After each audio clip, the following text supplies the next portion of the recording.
E aqueles deputados juraram que não iriam se separar. Enquanto não estabelecesse uma Constituição para a França. E lá naquela sala do Duque de Pella, os deputados que representavam o povo fizeram um juramento. E assim teve início o primeiro período da Revolução Francesa. O período da Assembleia Nacional Constituinte, que se estendeu do ano 1789 a 1791. Agora, quem fez o juramento na sala de Pella? Não sei! Quem formou a Assembleia Nacional Constituinte? Não sei! Os deputados que representavam o povo nos Estados Gerais. Não sei! Mas, para ser deputado nos Estados Gerais, era preciso ter dinheiro. Quem do povo tinha dinheiro? Não sei! Não sei! Não sei! A burguesia. A burguesia fede. Portanto, quem formou a Assembleia Nacional Constituinte foi a burguesia. Eu sei que a burguesia fede, mas tem dinheiro pra comprar perfume. Mas não era só a burguesia que estava descontente com o antigo regime. Não, tinha mais gente descontente com o antigo regime.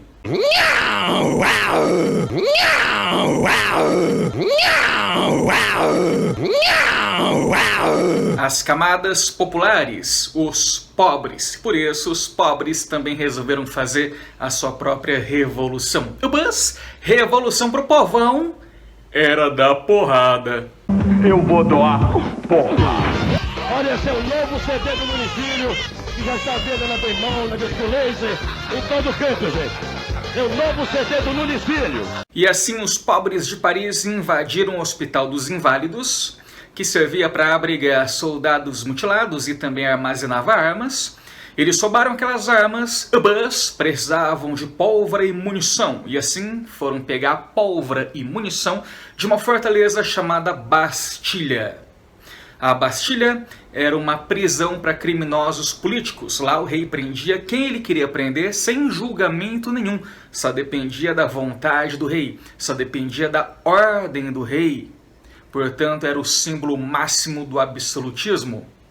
Mas, na madrugada de 14 de julho de 1789, os pobres invadiram a Bastilha e depois de 5 horas de confronto, eles tomaram a Bastilha e libertaram todos os presos de lá.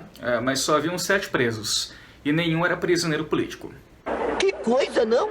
Mas, como a Bastilha era o símbolo máximo do absolutismo, a queda da Bastilha ecoou por toda a Europa como a queda do absolutismo na França. Na noite de 14 de julho, essa notícia da tomada da Bastilha chegou até Versalhes, no Palácio de Versalhes, aos ouvidos do rei Luís XVI. Notícia contada pelo Duque de La Rochefoucauld-Liancourt.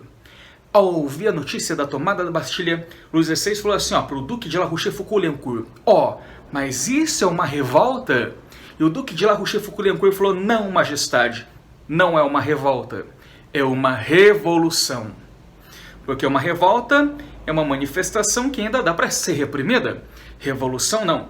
Revolução implica uma mudança radical, uma transformação radical, um movimento muito maior, muito mais amplo, mais difícil de ser barrado. Ali, pela primeira vez, o termo revolução foi dado para definir o que estava rolando na França. Por isso, muitos consideram a tomada da Bastilha como o início da Revolução Francesa, como o marco inicial da Revolução Francesa. E enquanto isso, os camponeses promoveram revoltas no campo, promovendo um grande medo que foi chamado de Grande Medo. Essa fúria popular era uma ameaça até para a burguesia, havia o risco do povão derrubar até a Assembleia Nacional Constituinte. Foi então que os burgueses perceberam que só estabelecer uma Constituição para a França não bastava. Não, era preciso fazer reformas mais imediatas e mais profundas para acalmar o povão. Calma, calma. E assim, a Assembleia Nacional Constituinte suprimiu, aboliu os privilégios da nobreza e do clero. Nobres e clérigos perderam a isenção fiscal, passaram a pagar impostos. Os nobres perderam o direito de cobrar talha e corvéia dos camponeses e também perderam a exclusividade de caça. E assim foram abolidos os últimos resquícios do feudalismo na França. E para celebrar o fim dos privilégios feudais, os camponeses promoveram uma grande caça ao coelho. Caça ao coelho! Ao pato! Ao coelho! Ao pato! Ao coelho! Ao pato! Ao coelho! Ao coelho! E ao pombo. Pegue o pombo! Pegue o pombo! Pegue o pombo! Porque agora eles podiam caçar. E a caça não era só uma forma deles protegerem suas plantações, não, também era um ato de patriotismo para celebrar o fim dos privilégios feudais.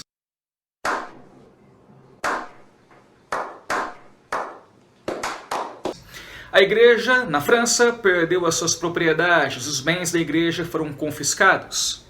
E também foi estabelecida a Constituição Civil do Clero, em que os clérigos foram considerados civis, pessoas comuns, e não mais pessoas sagradas. E assim, o governo passou a pagar o salário do clero, ou seja, os clérigos foram transformados em funcionários públicos. A igreja foi submetida ao Estado. E também houve a promulgação, a aprovação da Declaração dos Direitos do Homem e do Cidadão, inspirada na Declaração de Independência dos Estados Unidos. Com a Declaração dos Direitos do Homem e do Cidadão, os franceses passaram a ser considerados cidadãos. Antes eram considerados súditos. Súdito é o submisso, aquele que obedece pronto e acabou.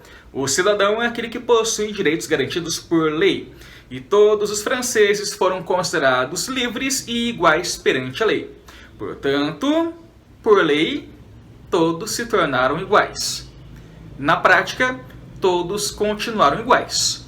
Quem era rico continuou igualmente rico, quem era pobre continuou igualmente pobre, e quem passava fome continuou igualmente passando fome. Com isso, numa certa segunda-feira, como era de costume, as mulheres de Paris saíram para comprar pão. Foram numa padaria, não tinha pão. Foram na outra padaria, não tinha pão. Foram na terceira padaria, não tinha pão.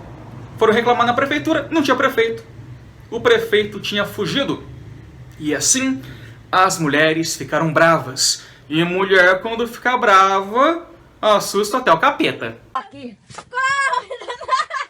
As mulheres falaram assim, ó, ô meu, sabe por que falta pão em Paris? Porque o rei não vive em Paris. Onde o rei vivia naquela época? Em Versalhes, no Palácio de Versalhes. E assim as mulheres continuaram, já que não tem pão, vamos buscar o padeiro. Ou seja, buscar o rei. Era 5 de outubro de 1789. 8.000 mulheres foram marchando, foram a pé, de Paris até Versalhes, carregando canhões que roubaram pelo meio do caminho. Na manhã seguinte, chegaram até Versalhes. Encontraram um cavaleiro, roubaram o cavalo do cavaleiro e o comeram quase cru. Falei que mulher brava assusta até o capeta, né? E chegaram no Palácio de Versalhes. Os soldados do palácio se recusaram a atirar, já que eram mulheres. E assim a mulherada invadiu o Palácio de Versalhes.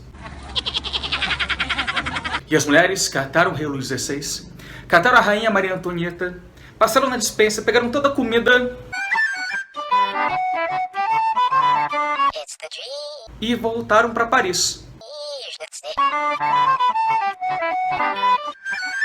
Conduzindo a família real francesa.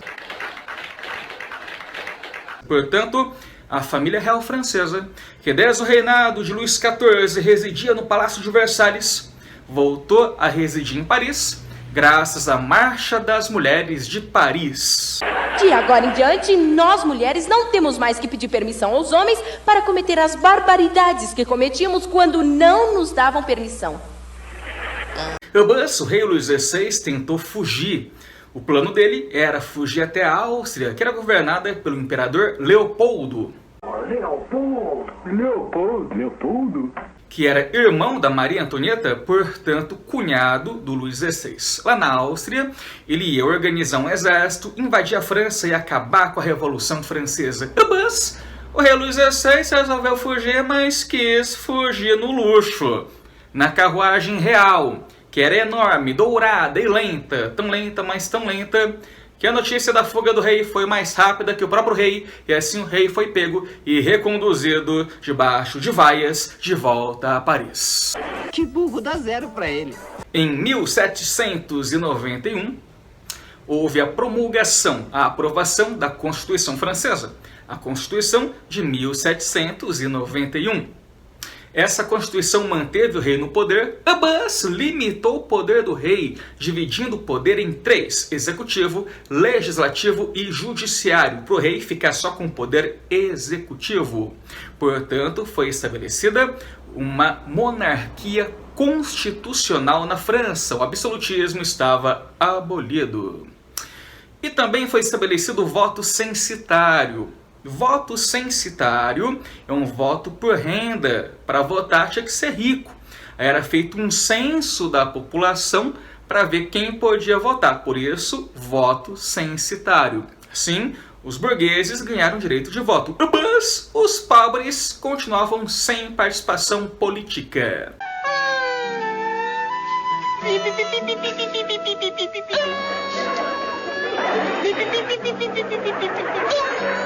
O rei Luís XVI jurou respeitar a Constituição, mas por trás dos panos ele ainda tramava contra a Revolução. Ainda tinha o plano de fugir para a Áustria, formar um exército, invadir a França e acabar com a Revolução Francesa. Mas esse plano foi descoberto. Isso provocou a revolta do povão, que passou a ver o rei como um traidor. E assim, os sans-culottes invadiram a Catedral de Saint-Denis, onde estavam todos os túmulos dos reis franceses. Eles violaram os túmulos, pegaram os ossos e jogaram tudo no meio da rua. E ainda por cima, roubaram o coração embalsamado do rei Luís XIV, o Rei Sol, aquele que foi o representante máximo do absolutismo francês, símbolo máximo da monarquia francesa. Eles roubaram o coração embalsamado do Luís XIV e venderam para um nobre inglês chamado Francis Buckland, que era famoso por gostar de comer carne exótica. Comia avestruz, comia canguru e também comeu o coração embalsamado do Luís XIV.